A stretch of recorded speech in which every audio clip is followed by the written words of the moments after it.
Rebanho maravilhoso, rebanho do Senhor, que eu tenho a alegria, o prazer de pastorear.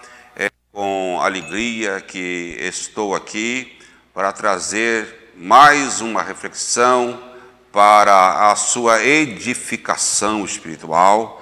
E se você gostar mesmo dessa palavra, eu espero que você repasse a mesma para outras pessoas, que você se inscreva em nosso canal, que você recomende às outras pessoas para se inscreverem também no nosso canal do YouTube. E quero pensar com vocês, dando título para a nossa reflexão, o dia em que a terra parou.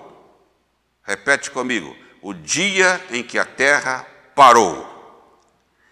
Em 15 de abril de 2019, a Catedral de Notre-Dame, na França, foi parcialmente destruída por um incêndio terrível, como você pode verificar na imagem que eu lhe apresento agora. Em 15 de 4 de 2020, portanto, um ano depois, os sinos desta catedral tocaram, mesmo com as portas fechadas. E os 680 milhões arrecadados em doações para a restauração e reconstrução do prédio, para as obras, serão destinados para atendimentos sociais em função da pandemia que alcançou aquele país também.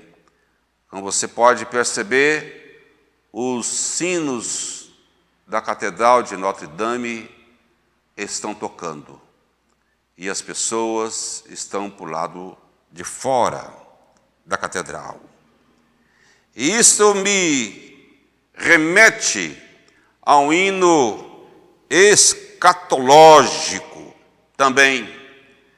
Um hino que foi muito cantado aqui no Brasil, que diz que o mercado está vazio, sem trabalho, já parou.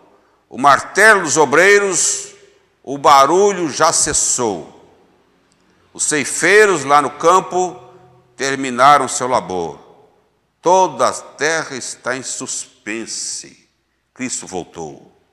E agora você pode ver que as ruas estão desertas. Olha essas fotos que vamos te mostrar agora. Centro de Niterói, centro do Rio de Janeiro. Ruas vazias. Tudo vazio. E agora eu trago a palavra de Deus em Mateus 3, de 1 a 10, que diz assim: naqueles dias apareceu João Batista, pregando no deserto da Judeia, e dizia: arrependei-vos, que está próximo o reino dos céus. Que este é o referido por intermédio do profeta Isaías: voz do que clama no deserto, preparai o caminho do Senhor, endireitai as suas veredas. Usava João vestes de pelo de camelo e um cinto de couro. A sua alimentação eram gafanhotos e mel silvestre. Então saíam a ter com ele Jerusalém, toda a Judeia e toda a circunvizinhança do Jordão, e eram por ele batizados no Rio Jordão, confessando seus pecados. Vendo ele, porém, que muitos fariseus e saduceus vinham ao batismo, disse-lhes: raça de víboras, quem vos induziu a fugir da ira vindoura? Produzi, pois, frutos dignos de arrependimento. E não comeceis a dizer entre vós mesmos: temos por pai Abraão. que eu vos afirmo que destas pedras Deus pode suscitar filhos a Abraão. Já está posto o machado à raiz das árvores. Toda árvore, pois, que não produz bom fruto, é cortada e lançada ao fogo.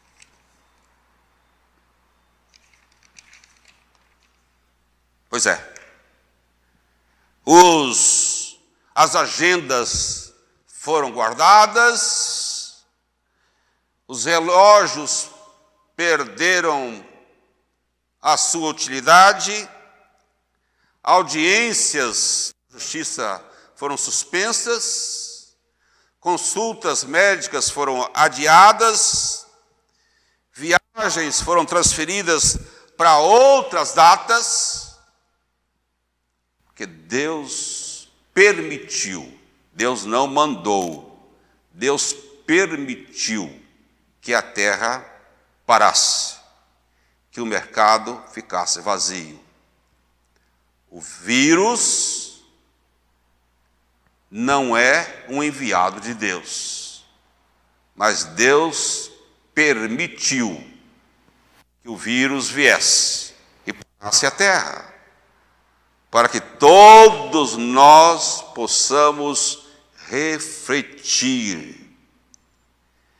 E aí vem ao nosso encontro um homem de Deus, que está no deserto.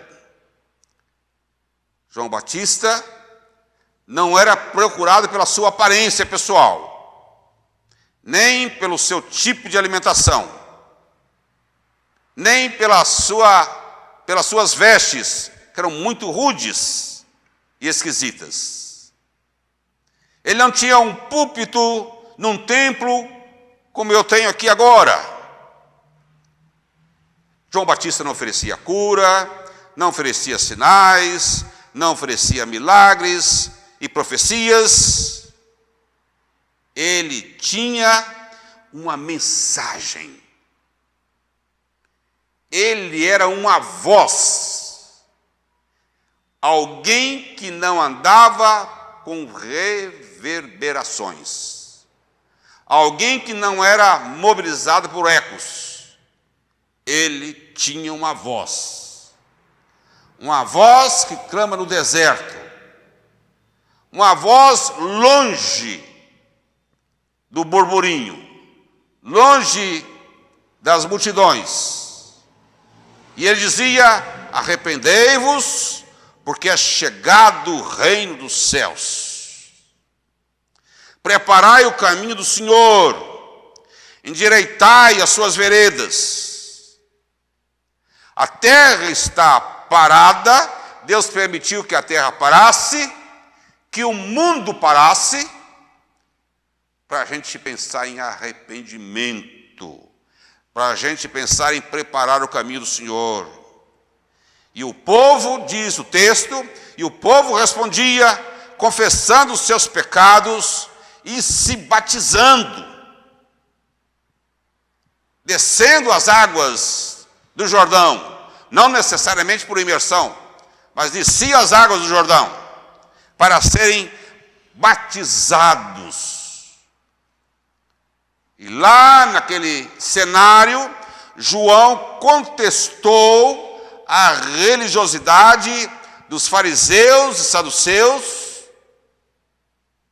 que viviam dentro das quatro paredes. O templo era um ídolo para eles, e eles resolveram ir lá também, ir lá para ver o que João estava fazendo. E João diz: e não comeceis a dizer entre vós, temos por pai Abraão, que eu vos afirmo que dessas pedras Deus pode suscitar filhos a Abraão. E João Batista dizia para eles, saduceus e fariseus: produzi, pois, frutos dignos de arrependimento. Não foi no templo, foi no deserto. O deserto é onde eles se encontravam com a palavra de arrependimento. E é por isso que eu digo a vocês, nós estamos no deserto, nós estamos em confinamento, distanciamento social, e o deserto é terapêutico. Esse é um momento que a terra parou para que homens e mulheres olhassem para dentro de si, se examinassem, não o outro, não a outra, mas a si mesmo.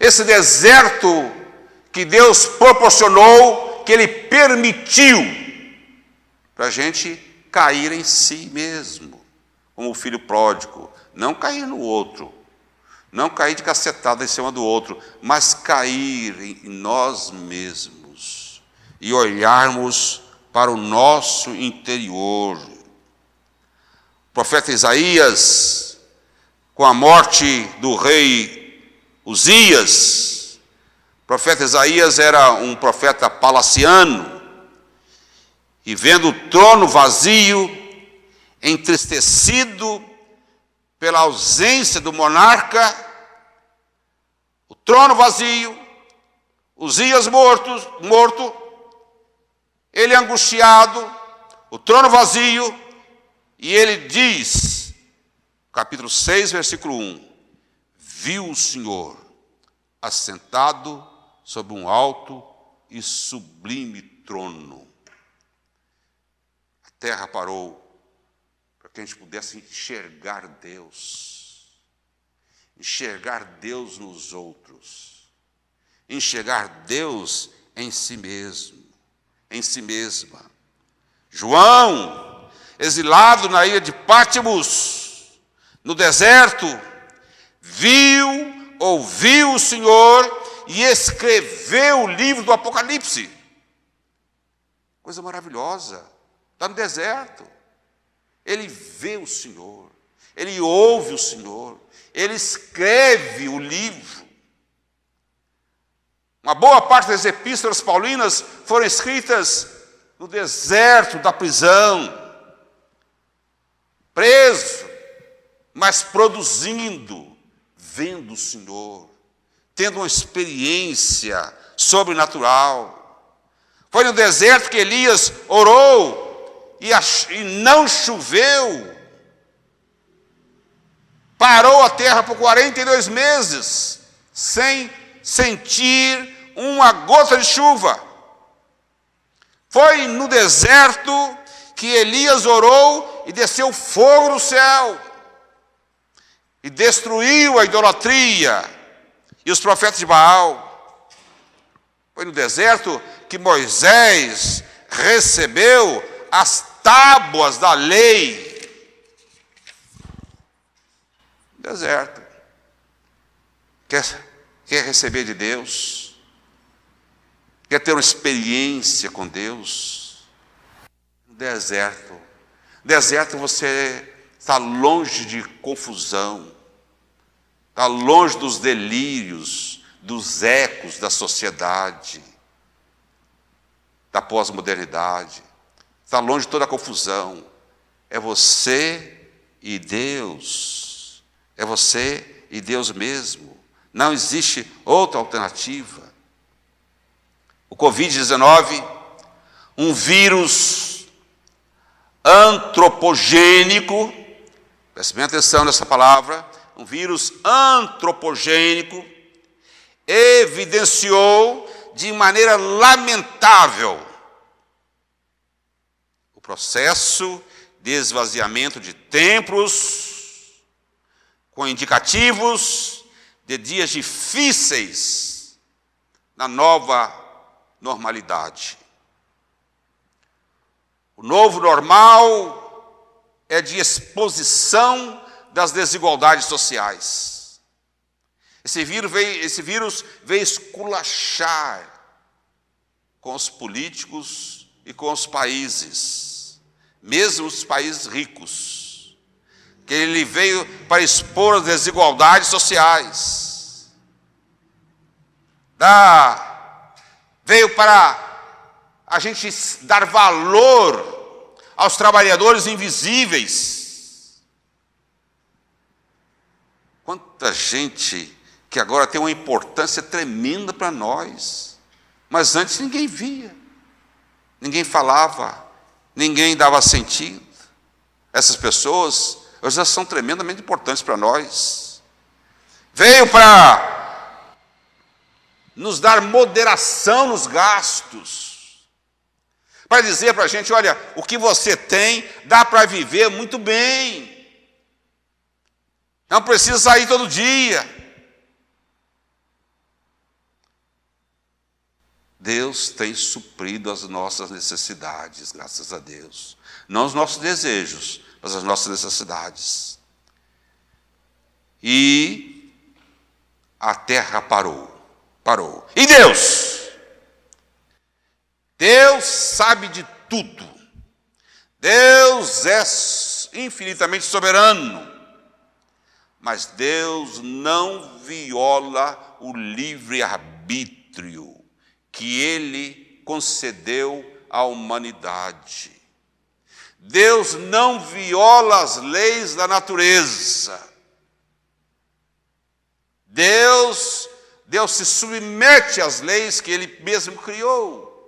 Deus nos deu o livre-arbítrio e Ele nos acompanha no exercício desse livre-arbítrio. Não pode fazer nada. Às vezes Deus não pode fazer nada.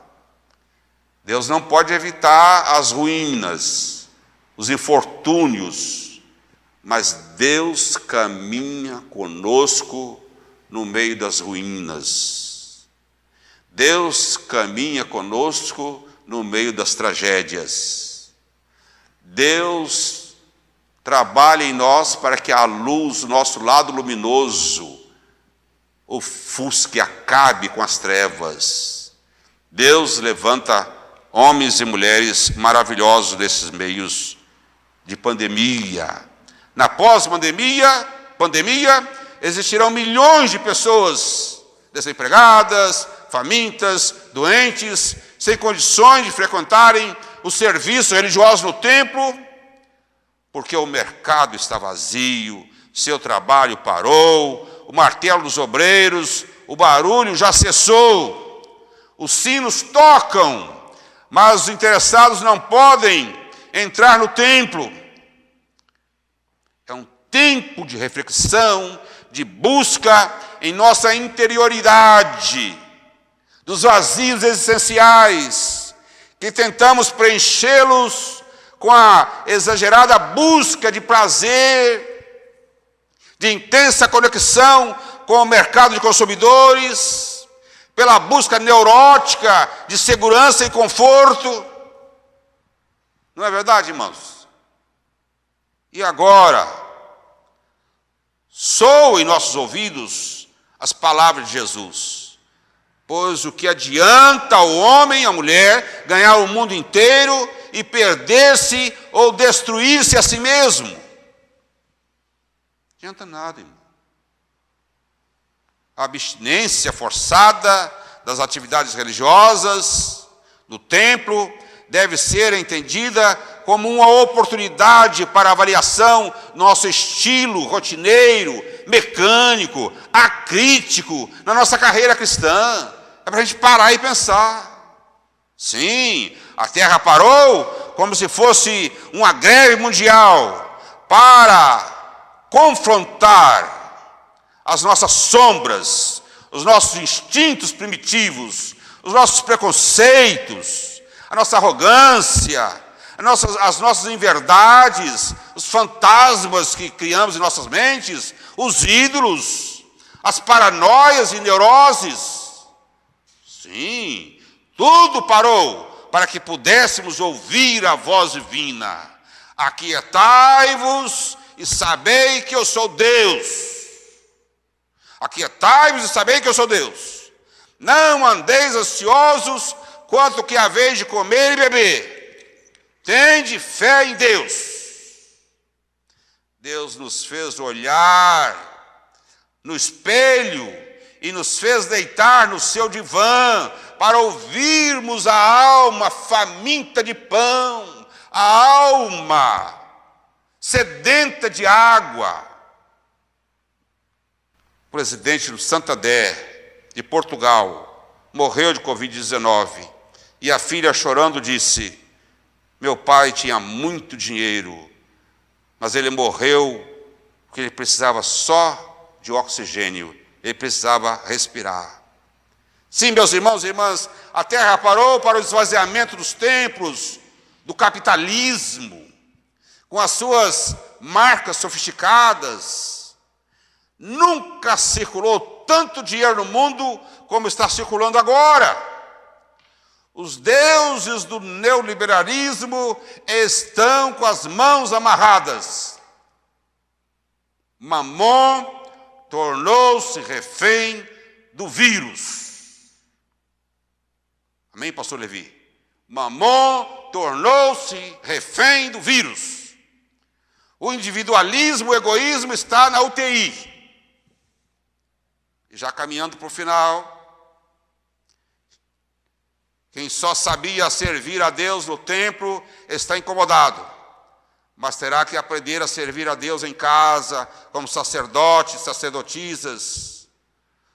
Os consumidores de serviços religiosos terão que entender que Jesus disse: ide ao mundo e não vinde ao templo, até porque ele não tinha templo. O Wesley, o nosso patrono espiritual, disse: o mundo é a minha paróquia. Irmãos e irmãs, Niterói é a nossa paróquia. Não dá para ser sal dentro do saleiro o tempo todo, ser fermento na geladeira do supermercado, ser luz escondida. Não! O novo jeito de Deus são as igrejas domésticas.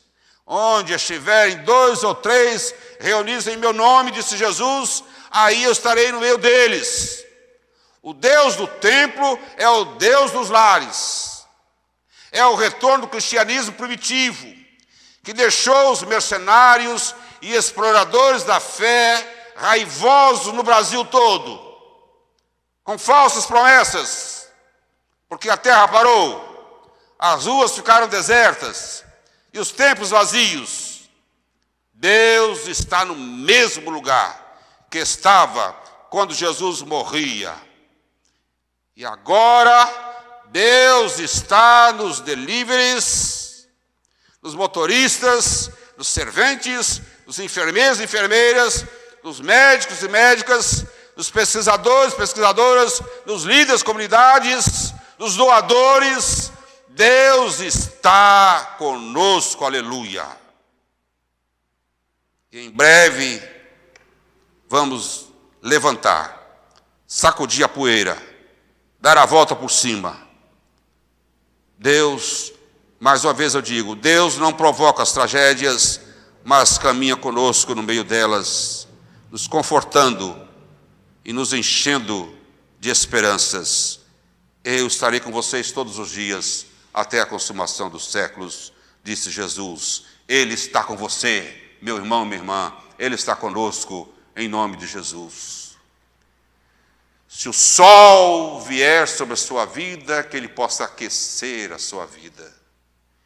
Que o vento, ao soprar, seja uma brisa suave no seu rosto. Se chover, seja uma neblina gostosa sobre a sua cabeça. E que a paz do Deus Todo-Poderoso, Senhor dos céus e da terra, o amor de Jesus Cristo, seu Filho, e a comunhão do Espírito Santo, estejam sobre vocês, sobre o Brasil todo, sobre todos os continentes, agora e para todos sempre. Amém.